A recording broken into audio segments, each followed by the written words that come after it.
I was so blessed that someone taught me at the age of 18 that if we give you misery and pain and discomfort and torture, that this will help you for the rest of your life.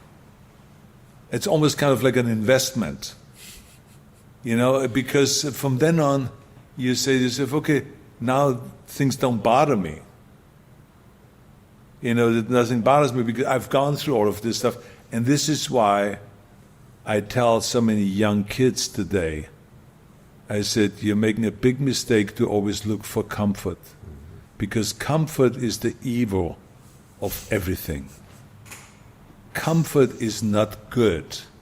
Looking for the easy way out is not good. You see, we got to go and confront kind of resistance. And it's like Nietzsche said, that what does not kill you will make you stronger. And this is exactly what it is. If we can overcome kind of like all those obstacles, then we get strong. And we can endure much more. And we look at the world totally differently and we don't whine about every little thing. And so I think what has happened to me in the military this 1 year, I was only 1 year, from 18 to 19 in the military. And then, of course, the training that I was able to do there, the weightlifting, because they hailed sports. And so they let me train in the afternoon when everyone else was washing the tanks. In the morning, we were driving the tanks. And in the afternoon, they said, Schwarzenegger, for you it's better to train.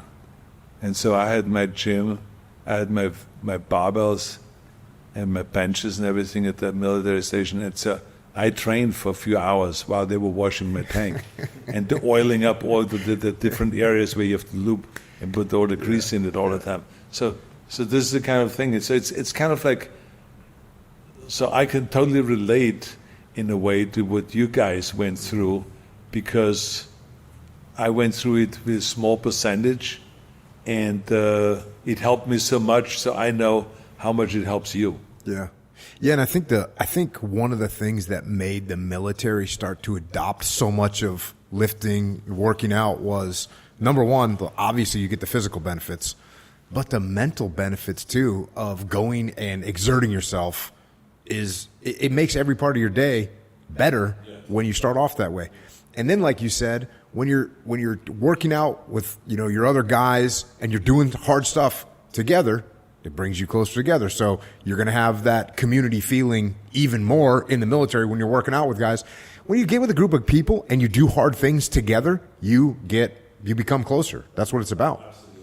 So that really benefited for basically my whole career. We were lifting weights. Like, that's what you want to talk about having weights. You go to a SEAL team, like, they have weights. It's awesome. That's where people congregate. That's what we're doing. And people do a whole variety of, some guys were triathlete type guys, some guys were big powerlifting guys, some guys were functional strength guys, but everyone's in there doing it.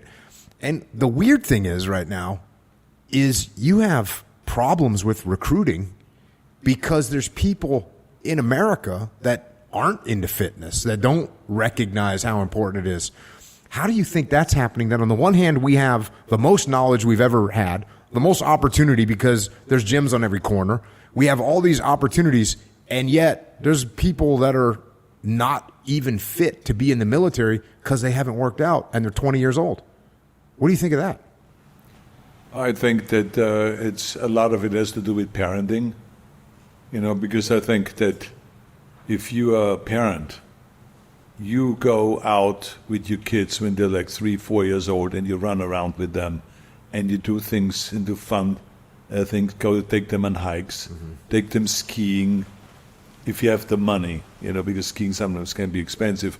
Take them swimming, do things with them, and have them join clubs later on. If it is a wrestling club or if it is a boxing club or whatever it is, or gymnastics, whatever it is, every kid you figure out as time goes on what they're into. Every kid is into something else, but they find something that they're into. And so I think the parenting is lacking a lot of times, because this is all leadership. Because I remember with my kids, I had two of my kids that were not so much into the physical thing, but we found still fun things to do, and they became great skiers, and they became great on the ice rink and doing ice skating and stuff like that. They were great in swimming, and then others excelled in everything, in baseball and basketball and football and all of that. So it really depends on the kids, but you can really push kids and really make them feel like, oh, there's so much joy with being fit and going out and playing games and doing sports and stuff like that. So I think it's leadership at home that is missing a lot of times. And of course, as you know, there's a lot of kids that grow up with, both parents are working, and that's why we started, 30-some years ago, after-school programs, so that that the kids have a place to go after school, where they can go and get the homework assistance, because there's no one home helping them.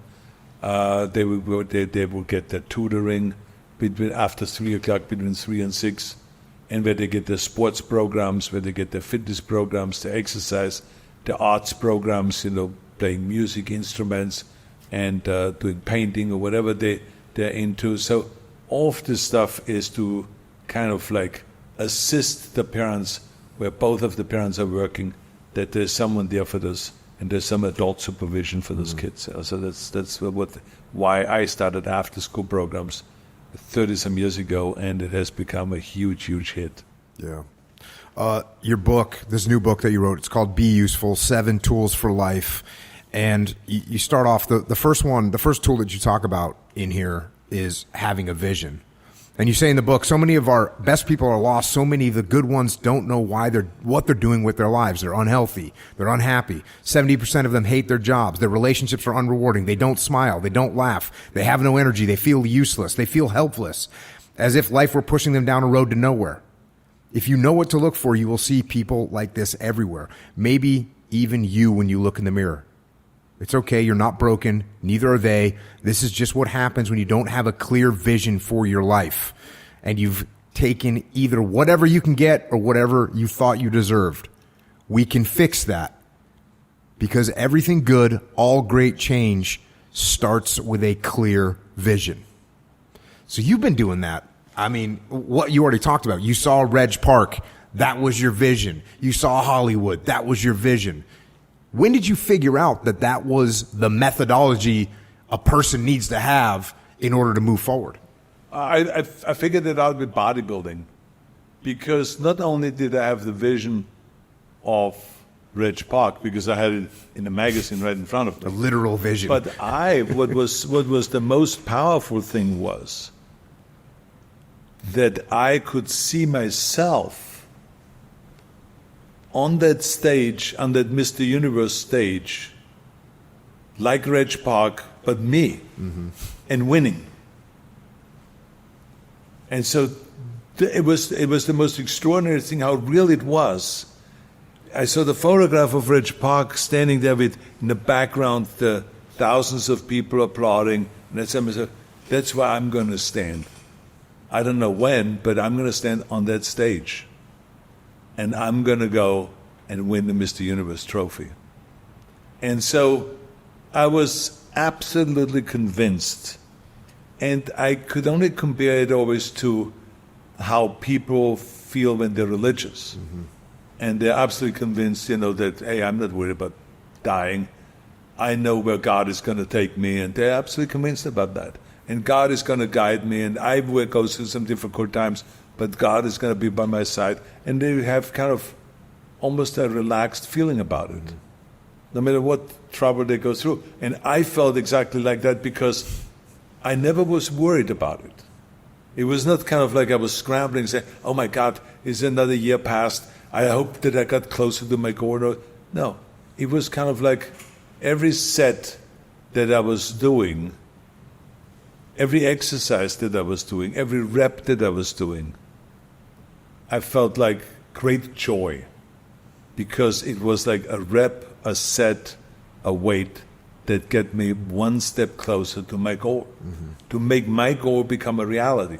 So this was like I'm chasing this thing, and I'm having a great time because every single time I get closer and closer. So it was like, that's what people always said when they came, journalists that would come to the gym and say, "You're the only one that is always smiling and having a good time in the gym." I said, "Well, I have a good reason to smile." And they said, "Why?" I said, "Because every time I go to the gym, I get one step closer to winning that Mr. Olympia title, winning the Mr. Universe title." I mean, so to me, it's like kind of coming in here is like, it sucks me one step closer, one step closer, one step closer. And so I know where I'm going.